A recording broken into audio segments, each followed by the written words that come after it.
رمضان بھی آپ سمجھیے ایک ٹریننگ کورس ہے جو اللہ تعالیٰ اپنی آرمی سے یعنی مسلمانوں سے کرواتے ہیں، تو پھر آپ کا خاص الخاص روزہ ہو جائے گا. آپ روزے کے اصل معیار کو پالیں گے جب آپ کا ایمان بھی.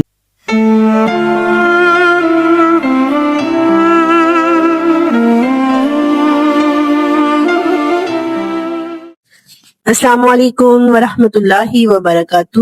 آج ہم گفتگو کریں گے رمضان کے بارے میں. سو رمضان is approaching and it's near about the corner. رمضان آنے ہی والا ہے اور ہم دیکھتے ہیں ہمارے ارد گرد بہت گفتگو ہو رہی ہے، ڈسکشنز ہو رہی ہے رمضان کو لے کر. ہر اسکالر اپنی اپنی جگہ پر اس بارے میں بات کر رہا ہے، اور رمضان کو چونکہ ایک بلیسنگ گیسٹ کہا جاتا ہے تو ہم نے دو چیزوں کو دیکھنا ہے. ہم بہت زیادہ بات نہیں کریں گے جو ڈیپلی ریلیٹڈ ہے. یہ دو کام ہم نے پورے رمضان ان پر نظر رکھنی ہے، تو اس کا انحصار ہمارے اوپر ہے. ہم پر یہ ڈیپینڈ کرتا ہے کہ ہم رمضان کو کیسا گیسٹ لیتے ہیں. کچھ گیسٹ ہمارے لیے بڑے اسپیشل ہوتے ہیں، ہماری ان کے ساتھ بڑی دلی تعلق ہوتا ہے، ہم ان کے آنے پر ہم بڑے خوش ہوتے ہیں، ہماری ان کے ساتھ کچھ انٹینشنز بھی ہوتی ہیں. اور کچھ گیسٹ ہمارے لیے آرڈینری سے ہوتے ہیں، کوئی خاص ہمارا ان کے ساتھ ریلیشن نہیں ہوتا، ایسا کوئی قلبی تعلق نہیں ہوتا.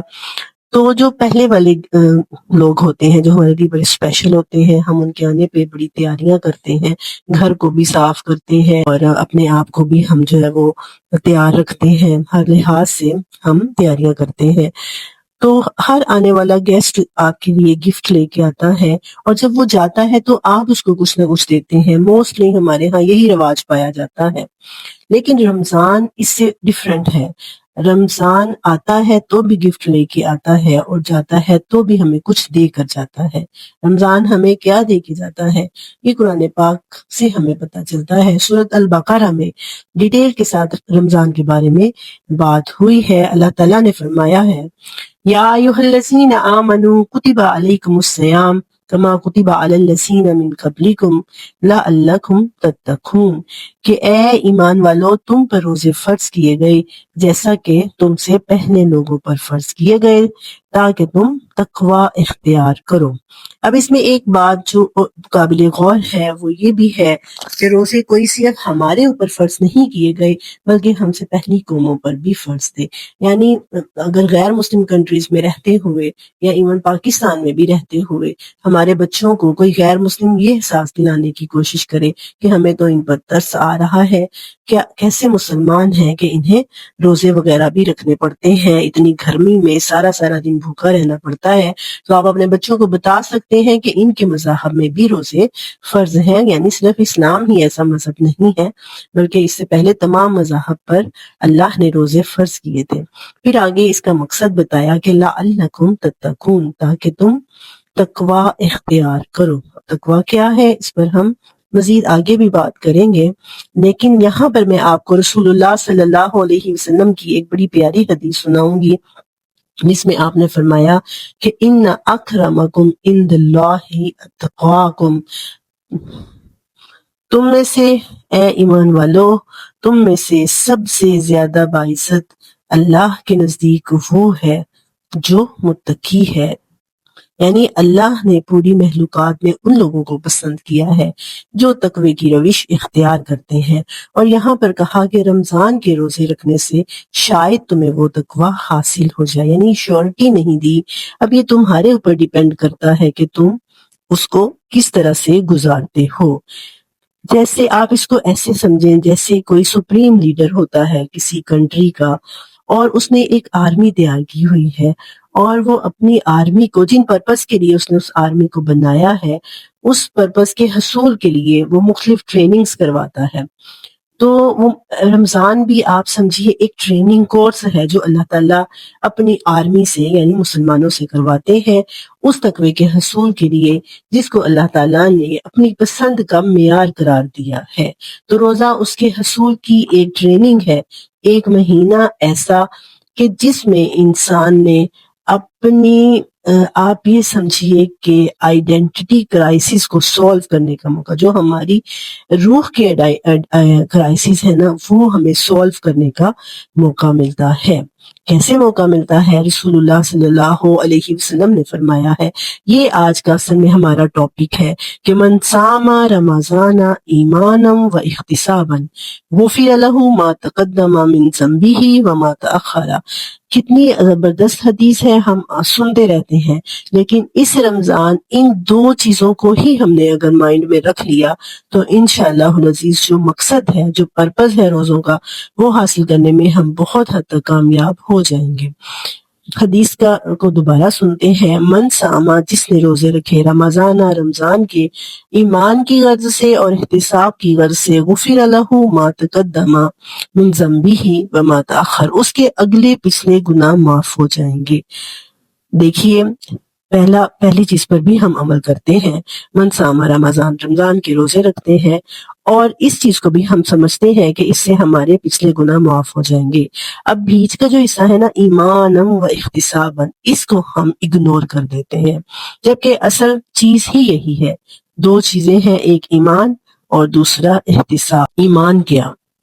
ایمان کیا ہمارا ایمان نہیں ہے؟ کیا ہم ایمان نہیں لاتے؟ ایمانن میں اب ہم نے اپنے ایمان کو جو ری بلڈ کرنا ہے، رینیو کرنا ہے، آپ سمجھیں رمضان میں ہم نے اپنے ایمان کو ری سٹارٹ کرنا ہے۔ جیسے ہمارا فون اکثر ہینگ ہونا شروع ہو جاتا ہے تو ہم اس کو ری سٹارٹ کرتے ہیں، تو ایسے ہی ہم نے خود کو جو ہے وہ ری سٹارٹ، اپنے ایمان کو ری سٹارٹ کیسے کرنا ہے، ری بلڈ کیسے کرنا ہے۔ تو 5 چیزوں پر ہم موسٹلی ایمان لاتے ہیں، ان میں نمبر 1 پر آتا ہے ایمان باللہ۔ ایمان باللہ پہ پہلے ہم بات کرتے ہیں، اس کو رینیو ہم نے کیسے کرنا ہے۔ روزہ ایک ایسی عبادت ہے، آپ دیکھیے جتنی بھی عبادات ہیں، نماز ہے، اور ہم جب وہ کہیں نہ کہیں انسانوں کے ساتھ ہمارا انٹریکشن رہتا ہے۔ جیسے کہ آپ دیکھیے ہم نماز پڑھتے ہیں، موسٹلی ایسا ہوتا ہے کہ ہم کوئی سوشل ایکٹیویٹیز کر رہے ہوتے ہیں، لوگوں میں بیٹھے ہوئے ہوتے ہیں، باتیں کر رہے ہوتے ہیں، کچھ نہ کچھ کر رہے ہوتے ہیں، ہم اٹھ کے جاتے ہیں، ہم نماز پڑھتے ہیں۔ مرد مسجد میں جا کے نماز پڑھتے ہیں، عورتیں گھر میں پڑھتی ہیں، تو سب دیکھ رہے ہوتے ہیں ہماری اس عبادت کو۔ اور جو زکوٰۃ ہے اس کا تعلق بھی ڈائریکٹ انسانوں کے ساتھ ہوتا ہے، ہم نے انسانوں کو دینی ہوتی ہے، تو اس میں بھی وہ کسی نہ کسی طرح سے شامل ہوتے ہیں۔ اور حج ہے تو وہ بھی ہم چھپ چھپا کے نہیں کر سکتے، ظاہر ہے اس میں بھی سارے لوگ ہمیں دیکھ رہے ہوتے ہیں، انوالو ہوتے ہیں ہماری اس ایکٹیویٹی میں بھی۔ لیکن روزہ ایک ایسی ایکٹیویٹی ہے کہ آپ ہیں اور آپ کا رب ہے، ٹھیک ہے سحری اور افطاری مل کے کی ہے سب نے، لیکن سارا دن کیسے آپ بھوکے اور پیاسے رہے ہیں یہ آپ جانتے ہیں اور آپ کا رب جانتا ہے۔ تیسرا کوئی بندہ بھی آپ دونوں میں انوالو نہیں ہوتا۔ آپ کو دن بھر کئی دفعہ ایسے مواقع ملتے ہیں جب آپ کچھ کھا سکتے ہیں، آپ پی سکتے ہیں، لیکن آپ صرف اپنے اللہ کے لیے یہ کام نہیں کرتے۔ حضور صلی اللہ علیہ وسلم نے فرمایا ہے کہ اللہ رب العزت فرماتا ہے کہ الصوم لی وانا اجزی بہ، روزہ میرے لیے ہے اور میں ہی اس کی جزا دوں گا، یعنی اللہ رب العزت خود ہی اس کی جزا بن جاتے ہیں۔ اب اور پھر فرمایا کہ کئی روزے دار ایسے ہیں، کم من صائم، کتنے ہی روزے دار ایسے ہیں جن کو ان کے روزے سے بھوک اور پیاس کے سوا کچھ حاصل نہیں ہوتا، اور کم من قائم، کتنے ہی قیام کرنے والے ایسے ہیں جن کو راتوں کے جگراتے کے سوا کچھ حاصل نہیں ہوتا، اور اس کی ریزن کیا ہوتی ہے کہ وہ اللہ کے لیے خالص ہو کر وہ کام نہیں کر رہے ہوتے، سنسیئر ہو کر اللہ کے لیے وہ کام نہیں کر رہے ہوتے۔ اسی لیے سب سے پہلے جس چیز کی ضرورت ہے وہ اپنے ایمان باللہ کو رینیو کرنے کی ضرورت ہے کہ ہم یہ کام جو ہے وہ صرف اور صرف اللہ کے لیے کر رہے ہیں۔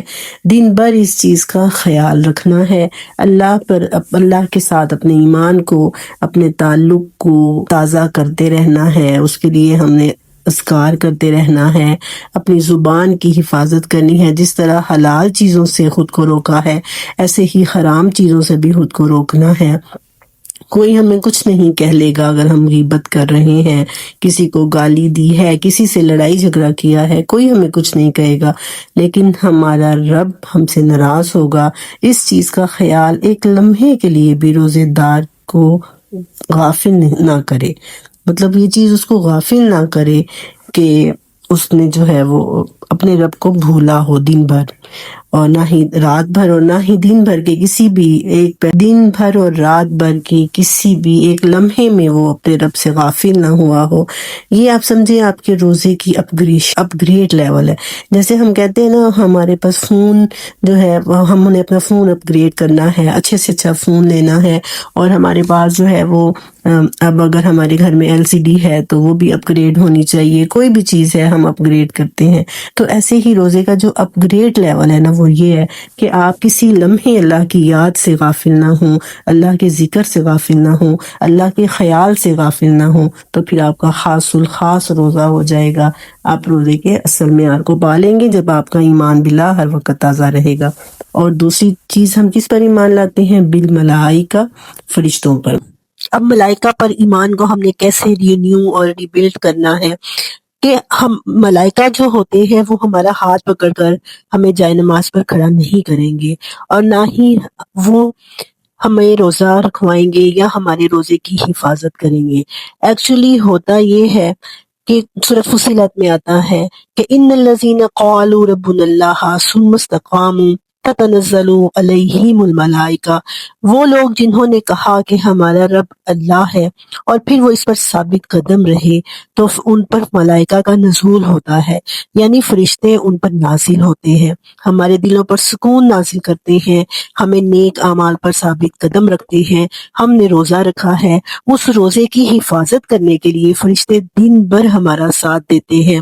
اور جیسے کہ پہلے ہم نے پڑھا کہ ہمارا ایمان باللہ اگر مضبوط ہوتا ہے، اور آیت کا پہلا حصہ بھی یہ ہے کہ ان الذین قالوا ربنا اللہ، جب ہم واقعی ہی اللہ کی رضا کے لیے روزہ رکھ رہے ہیں اور اس کی حفاظت کر رہے ہیں تو پھر کیا ہوتا ہے؟ پھر وہ ملائکہ اس طرح سے روزہ نبھانے میں ہماری مدد کرتے ہیں. اب یہ دو طرح کے ملائکہ ہیں، ایک اچھائی کا حکم دینے والے اور ایک برائی میں ساتھ دینے والے. جیسا کہ سورۃ قاف میں فرمایا وقال قرینہ، اور اس کے ساتھی نے اس کو کہا، یعنی وہ ساتھی، قرین کا مطلب ہوتا ہے بیسٹ فرینڈ، ایسا فرینڈ جس کے ساتھ آپ ہینگ آؤٹ کرنا چاہتے ہیں، آپ ٹائم سپینڈ کرنا چاہتے ہیں، اس کو قرین کہا جاتا ہے.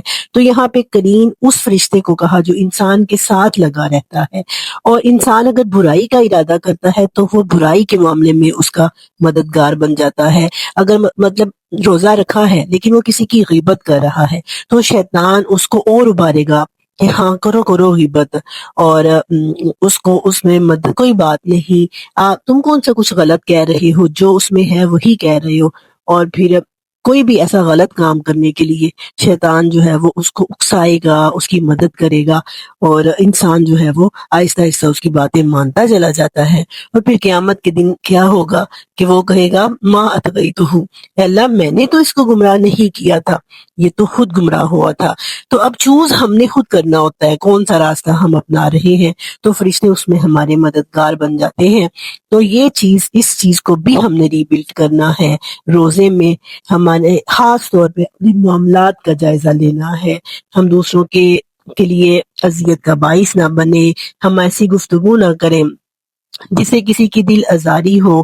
یہ سارے کام جب ہم نیت کر لیں گے تو ملائکہ ہمارے لیے مددگار اور ہمارے ہیلپر بن جائیں گے. اس ایمان کو بھی تازہ کرتے رہنا ہے، روزے کی حالت میں ریبلڈ کرنا ہے اس چیز کو بھی. اور پھر اگر ہم برے شیطان کے پیچھے لگتے ہیں تو وہ قیامت کے دن ہمیں تنہا چھوڑ دے گا. اور اگر ہم نیک ملائکہ کے پیچھے لگتے ہیں، ان کا ساتھ حاصل کرنے کی کوشش کرتے ہیں، تو نہ صرف وہ دنیا میں ہمارے ہیلپر ہوتے ہیں بلکہ آخرت کے دن بھی وہ ہمارا ساتھ نہیں چھوڑیں گے. تو دوسری چیز جو ہے وہ ملائکہ پر ایمان ہے. تو ڈیئر بردر اینڈ سسٹر، ہمارا یہ ٹاپک ابھی جاری ہے. اللہ تعالیٰ سے دعا ہے کہ اللہ تعالیٰ ہمیں رمضان کی تیاری کرنے کی صحیح معنوں میں توفیق عطا فرمائے. آمین. السلام علیکم ورحمۃ اللہ وبرکاتہ.